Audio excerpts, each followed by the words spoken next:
Imagine this. You are sitting in the cockpit of a perfectly adequate, but let's be honest, slightly boring fighter jet. Below you, the clouds are a fluffy white carpet. The sky is a vast, empty blue. All is quiet, all is calm. You check your radar. Nothing. You check it again. Still nothing. You sip your lukewarm coffee, thinking about what you'll have for dinner. And then, boom! Your world explodes. Not with a warning, not with a faint blip on a screen, but with the sudden, violent arrival of a missile you never ever saw coming. You didn't even know you were in a fight. That, my friends, is the F-22 Raptor's business card. It's the ghost in the machine. This isn't just a machine, oh no. That would be far too simple, far too French. This is a statement. It is 19 tons of American fury, a technological marvel forged with one single solitary purpose: to own the sky. Not to share it, not to rent a small corner of it, but to possess it entirely. When an F-22 takes off, it doesn't just climb into the air. It punches a hole in it, screaming upwards with a noise that tells every other flying object for 100 miles to simply go home. So, why is the Raptor so feared? Why do enemy pilots have nightmares about a plane they can't even see? It comes down to a simple, brutal equation. The F-22 can see you, you cannot see it. The F-22 can shoot you, you cannot shoot it. The fight is over in astonishing 10 seconds before you even hear the thunder of its engines. It's not just a weapon, it's an apex predator. Think of a great white shark in an ocean full of plankton. That is the level of utter, crushing superiority we are talking about here. It is, quite simply, the most lethal thing with wings ever conceived by man. The secret sauce isn't just one thing. It's not just fast, it's not just agile, it's not just invisible. It's all of those things all at once, controlled by a brain so advanced it probably thinks in a language we haven't invented yet. Other planes might be good at one or two of these things. The Eurofighter is quick. The Su-57 tries to be stealthy. But the F-22 doesn't try, it just is. It brings a sledgehammer to a knife fight that the other guy didn't even know was happening. This machine was designed from the ground up with a philosophy of first look. First shot, first kill. It's a mantra, a promise. The plane's sensors and radar are so powerful they can scan the battle space, identify every threat, and prioritize them without the enemy ever getting a single flicker on their screens. Imagine playing chess, but you can see all of your opponent's moves 10 steps in advance, while they can't even see your side of the board. It's not a competition, it's a conclusion. The outcome is decided the moment the Raptor's wheels leave the tarmac. Now let's talk about the F-22's party trick, the one that makes it so utterly, infuriatingly brilliant. Stealth, invisibility, the ability to be a ghost. When you look at an old plane, it's covered in bumps, curves, things sticking out. All of those things are like giant billboards for enemy radar, screaming, "Here I am, come and get me!" The F-22, however, is different. It looks like it was carved from a single block of obsidian by a very angry artist. Every line, every angle, every surface has been meticulously designed for one purpose: to deflect radar waves away, not back to the receiver. The result is that on an enemy radar screen, a colossal F-22 has the radar cross-section of a bumblebee, or a marble. Some say it's even smaller. It's so small that by the time a radar operator might see a tiny, fleeting flicker and think, was that a bird? Or just a glitch? It's already too late. An AMRAAM missile is already halfway to its target, traveling at 4 times the speed of sound. This isn't just hiding. This is vanishing in plain sight.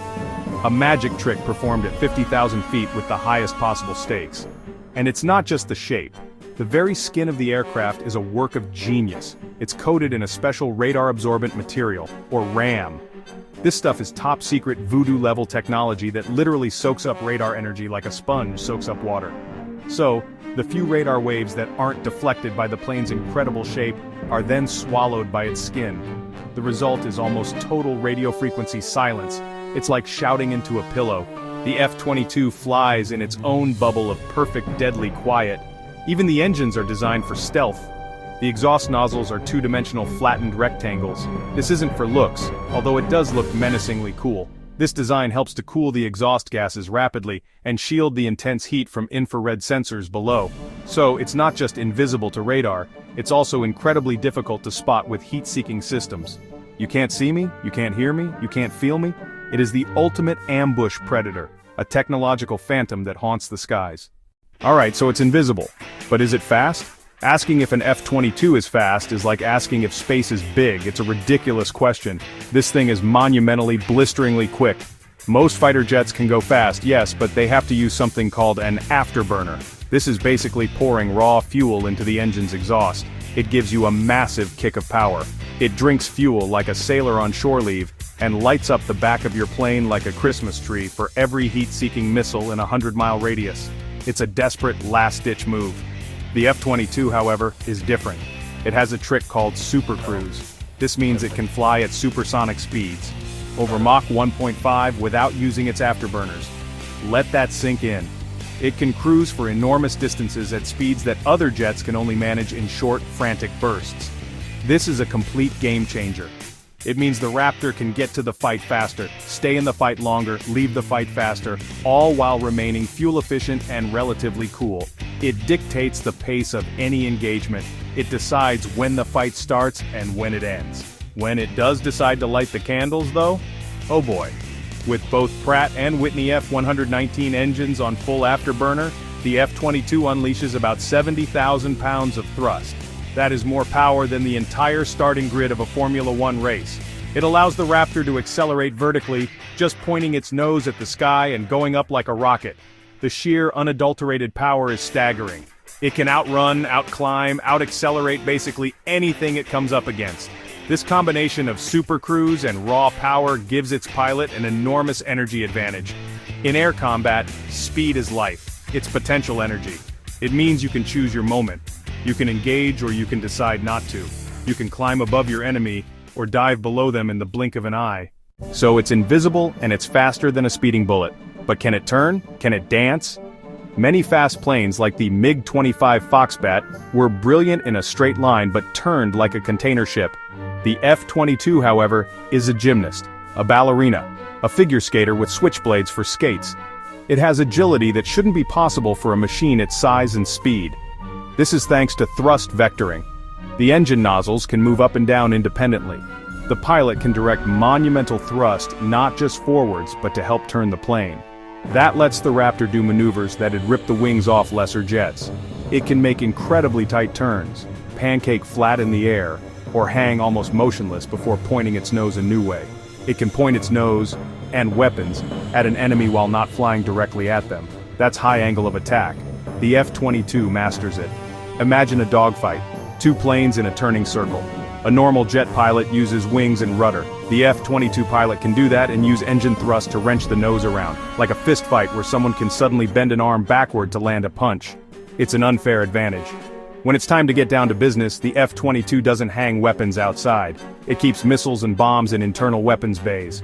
Doors snap open, the missile is pushed out by a hydraulic arm, and the bay doors snap shut again, all in less than a second. Seamless, lightning fast.